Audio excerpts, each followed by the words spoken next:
la prochaine fois que quelqu'un remet en doute ta transidentité ou le fait que tu te sens dans un spectre de la masculinité et de la féminité, et qu'elle te dira mais c'est naturel, homme-femme, tu lui diras bah, tu sais qu'on a retrouvé des enfants loups. C'est des enfants qui ont été perdus, abandonnés avec des animaux et qui se comportent comme eux. Voilà, ils ont adopté cette famille et, euh, et ils n'ont jamais vraiment réussi finalement à se réintégrer dans la société humaine. Et je crois qu'il n'y a pas meilleure preuve pour montrer que l'enfant, parce qu'il est super dépendant jusqu'à au moins 3 ans, on ne peut même pas marcher tout seul, et ben son premier instinct, c'est chercher l'amour et l'attachement. Et le fait que les hommes et les femmes soient aussi distincts, c'est tout simplement parce que la punition est tellement violente dans beaucoup de familles, des parents paniquent si le garçon joue à un jeu de filles.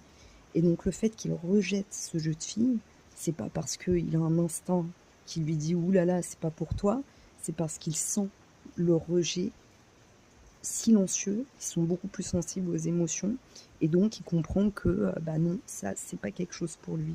Et c'est quelque chose qu'on intègre tellement qu'en fait pour moi les gens qui ont du mal à accepter cette idée, c'est des gens qui finalement vivent encore dans leur masque de survie. Et personnellement j'essaie vraiment d'arrêter de leur expliquer, je leur donne voilà cet argument là et l'argument de l'existence de l'intersexualité. Et le troisième argument, c'est que dans toutes les sociétés précoloniales, euh, les rôles de genre étaient vus comme tels, juste un rôle.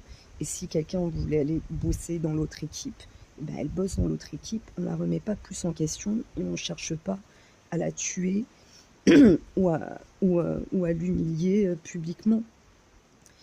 Et le truc, c'est que les gens les plus violents à ce sujet, eh ben, c'est à 100% des gens qui, si ils se l'admettaient, que ça fait sens, que de toutes les façons ils viennent d'un homme et d'une femme, et que donc ils sont un peu homme-femme, c'est parce que s'ils l'admettent, ils vont être rejetés, humiliés par les leurs. Et comme ils sont dans le mode survie, eh ben, ils n'y arrivent pas. Donc pour moi, ma solution, c'est d'essayer de ne pas sombrer dans la haine du coup, d'essayer de me dire ok, je m'élève. Et au final, ben, c'est vrai que l'univers m'a amené en Polynésie, où ils sont beaucoup plus tolérants et ouverts sur le sujet.